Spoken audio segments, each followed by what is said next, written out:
Coucou, bonsoir tout le monde. J'espère que vous allez bien. Moi, je vais bien.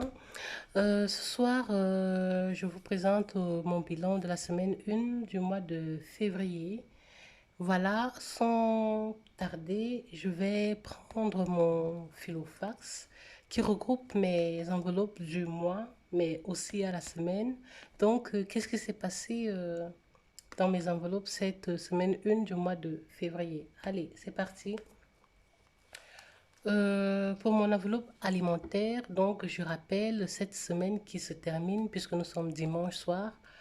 C'est une semaine avec enfants, donc mon budget alimentaire était de 60 euros et il n'y a plus rien dans cette enveloppe. J'ai même explosé le budget, on va dire, hein. C'est une enveloppe qui avait 60 euros, donc seulement en boucherie, j'ai dépensé 47,18 € donc pour acheter de la viande. Et il va de soi, cette semaine, ça a été une semaine viande. Voilà. On n'a mangé que ça, je n'ai pas pris du poisson. Ce qui fait que il me restait très peu d'argent pour acheter autre chose, les fruits, les légumes et autres, du pain.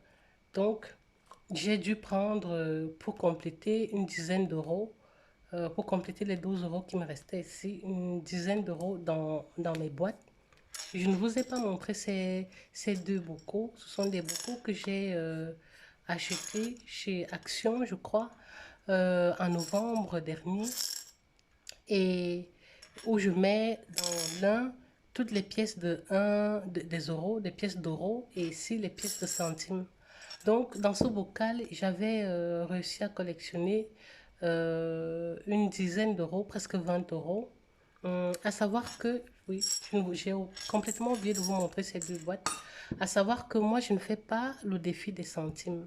C'est un défi que je ne fais pas parce que je ne- déjà, je comprime déjà assez de mon argent dans des enveloppes, donc en répartition, dans les, comment dire, dans différentes catégories et je n'ai plus envie d'avoir, comment dire, de me restreindre au niveau, euh, comment est-ce que je peux expliquer ça? Bref, en gros, je veux dire, j'ai besoin d'avoir, si j'ai besoin de prendre l'argent ici, d'avoir accès à ça sans pouvoir me dire, ah, c'est un défi de X, Y chose, je dois collectionner ces pièces.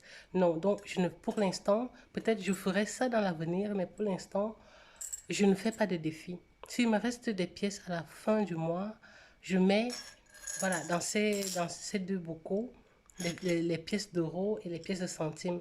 Et si à un moment donné du mois, j'ai besoin de compléter mes enveloppes euh, par, euh, par de l'argent, si une enveloppe est vide, mais je peux me servir ici comme je peux me servir dans une autre enveloppe. Mais je priorise la priorité, c'est de vider les pièces parce que c'est lourd et voilà, si je peux utiliser, j'utilise. Donc, juste ici, j'avais déjà réussi à collectionner une bonne dizaine d'euros, peut-être 20, mais je ne compte pas. C'est aussi ça le truc, puisque je ne fais pas de défis, je ne compte pas, mais je sais que il y avait quand même des pièces. Et pour mon enveloppe, voilà, pour compléter mes courses alimentaires de cette semaine qui est passée, j'ai dû prendre une bonne quantité de pièces ici pour pouvoir m'acheter des fruits, légumes, bref, les compléments dont j'avais pour mon enveloppe. Donc, enveloppe vide, explosée. Si déjà il n'y avait rien, ça il n'y a rien. Mon enveloppe santé, j'avais mis 20 €. Il y a toujours 20 € dedans. D'hiver, j'avais mis 30 €. Je n'ai même pas mis les trackers à jour. Franchement, c'est grave. Donc, il y a toujours 30 €. Je n'ai pas touché. Dans le loisir, je n'avais rien mis. Donc, zéro. Essence, il y avait 20 €. Mais voilà, plus les 30 € du mois dernier, qui est resté du mois dernier, j'ai mis de l'essence dans ma voiture pour 50 €. Donc, restaurant, j'avais mis 10 €. Il reste 10 €. Bon, voilà. C'est les frais de restaurant, comme je l'ai dit, c'est voilà, les soirées où je rentre tard, ça peut me servir toujours à rattraper le coup si je suis fatiguée pour cuisiner.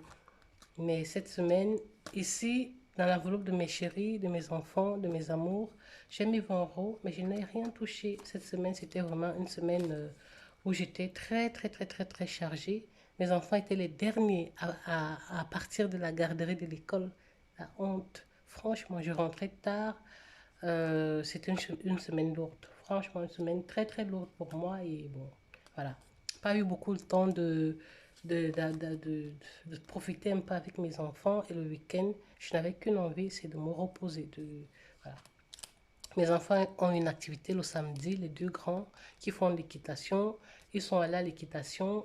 Et le dimanche, c'était repos pour tout le monde. Donc, on n'est même pas sorti, on n'a même pas vu l'extérieur, sauf à travers les fenêtres. Donc, voilà, aujourd'hui, tout le monde était à la maison. Entretien, j'avais mis 10 euros. Il y a toujours les 10 euros. Mon perso, voilà, mes 10 euros, je n'ai pas touché. C'est toujours là, 10 euros. Coiffure, euh, oui, je n'avais rien mis, donc il n'y a rien. Donc voilà un petit peu le bilan de mon portefeuille des enveloppes physiques cette semaine.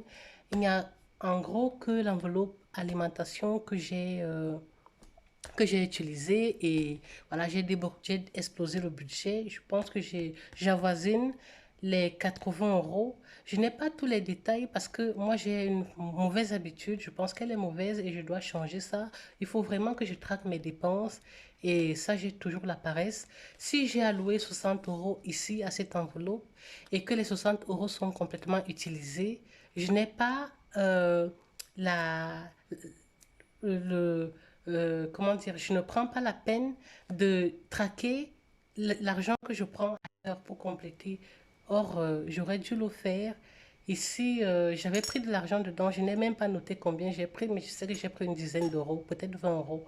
Donc, et, et comme je me ravitaille en fruits et légumes, comment dire, les personnes, c'est circuit court, hein, les personnes qui ont des, oui, oui, les paysans, les personnes qui vendent, les agriculteurs, les paysans, je raconte n'importe quoi. Les agriculteurs, donc je me ravitaille chez les agriculteurs, donc ils ne font pas forcément voilà, il n'y a pas d'étiquette de caisse, quoi. On pèse, c'est au poids, alors, tu donnes ce que tu as donné, et puis voilà. Donc je n'ai pas la présence d'esprit toujours de noter euh, ces dépenses-là, et ça, c'est pas bien. Comme ça, il faut que je note, ça me permet de savoir un petit peu d'un mois à l'autre combien j'ai réellement dépensé. Ça, je vais m'y faire. Maintenant, je voulais faire une petite parenthèse sur mon organisation de ce mois-ci au niveau des enveloppes virtuelles.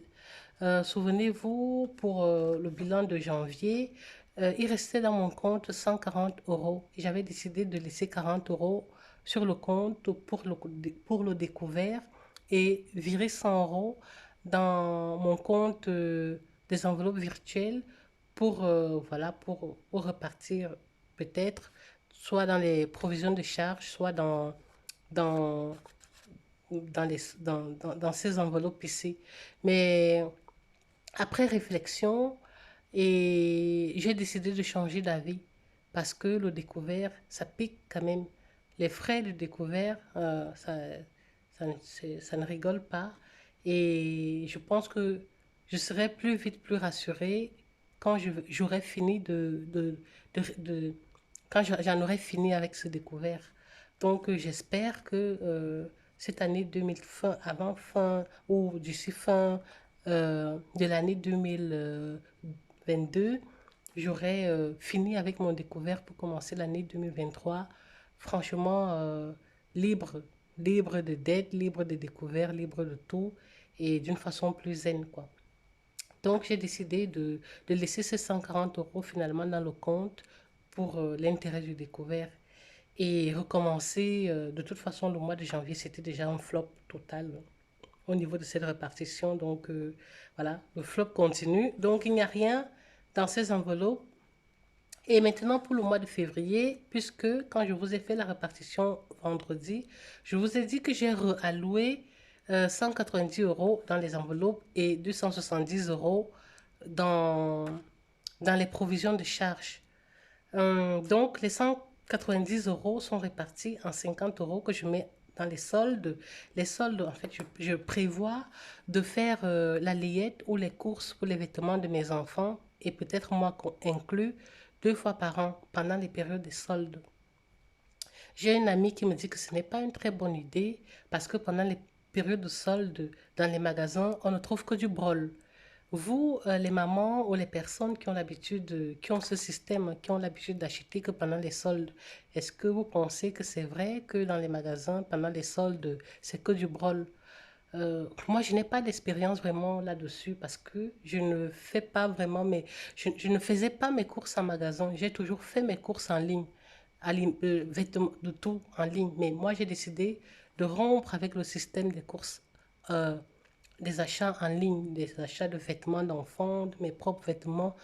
Je n'allais pas dans les magasins. Je n'avais pas la patience de rester dans les caisses ou déjà, je n'aime pas essayer les vêtements. Je n'aime pas. Du coup, pour moi, j'ai toujours trouvé très facile d'acheter en ligne. On te livre, tu essaies, ça va pas, tu renvoies. Mais je pense que c'est quelque chose que je dois changer. Et même les achats de mes enfants, ça a toujours été en ligne.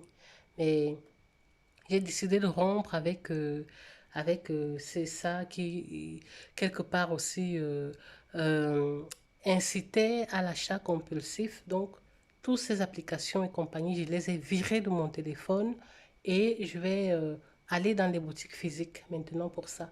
Maintenant, par rapport à cette période de soldes, vous, qu'est-ce que vous en pensez? Est-ce que vous avez l'habitude de faire les courses pendant les soldes? Est-ce que c'est vrai que c'est que du brol qu'on retrouve en magasin? Voilà. Mais sinon, c'est fait pour ça, pour faire prévoir voilà, l'achat des vêtements de mes enfants. Mais moi, j'ai mis pendant les périodes de soldes à voir à l'avenir si je maintiens ça ou pas. J'alloue 50 euros. Pour l'école, c'est 20 euros. Pourquoi l'école? Parce que tout simplement, parfois, les allocations familiales ne couvrent pas tous les frais des enfants. Il faut parfois aller puiser dans mes revenus personnels pour compléter les dépenses des enfants à l'école, hein, les activités d'école, la piscine, les classes de ci, les classes de ça. Voilà. Les sorties, les vacances, je mets 30 euros, c'est pour prévoir les vacances hein, ou alors les stages de vacances que les allocations ne payent pas, hein. Je prends l'exemple ici, pendant les congés de carnaval, j'ai les enfants, ce sera ma semaine, mais c'est une semaine où je travaille. Donc, pour que voilà, je ne paye pas quelqu'un qui vient rester à la maison avec mes enfants, je les ai inscrits en stage. Et en stage, je dois payer de ma poche. Euh, c'est pas les deux parents qui payent parce que c'est ma semaine. Donc, c'est pour ça que cette enveloppe, elle servira à ça et peut-être pour les vacances, pour si on va en vacances, pour que mes enfants puissent acheter un souvenir de vacances ou se faire plaisir, ça servira à ça aussi. Anniversaire, c'est anniversaire, hein. Et Noël, c'est pour prévoir le budget des dépenses de fin d'année. Voilà, donc c'est un peu comme ça. Donc ici en février, j'ai décidé de repartir de zéro en croisant les doigts pour que en gros les imprévus de janvier restent que en janvier et que ça ne revienne plus pour les futurs mois. Donc j'espère que ça va aller ou bien que ça ne revienne plus aussi fort aussi parce que en janvier ça mais les imprévus, c'était 440 et des euros. Ça a complètement plombé mon organisation. Donc ici, je croise les doigts que ça se passe mieux. Et voilà. Donc voici un petit peu le bilan de ma semaine 1 du mois de janvier. Je vais compléter juste mon enveloppe de la semaine 2. C'est une semaine donc demain qui commence demain. C'est une semaine où je suis seule sans enfant. Donc le budget alimentaire est de 15 euros. Je mettrai 20 euros. Donc je vais mettre, revenir mettre 15 euros ici. Donc ça, c'est mon argent et ça va à la poubelle parce que de toute façon ça ne sert plus. J'ai fait le bilan. Voilà, je vais mettre ça. Normalement, c'est 15 euros. Pour la semaine qui commence demain, c'est la semaine solitaire. Voilà, pour le reste, ça reste inchangé et je verrai si dans la semaine, une enveloppe ou l'autre va bouger. Donc, dites-moi vous en commentaire comment est-ce que cette semaine 1 du mois de février s'est passée. J'espère qu'elle a été, que ça s'est bien passé, que vous avez pu mieux vous organiser et voilà, on croise les doigts, on reste motivé, on espère que ça va aller. Sur ce, je vous souhaite une bonne fin de journée et une belle semaine du mois de février. Au revoir.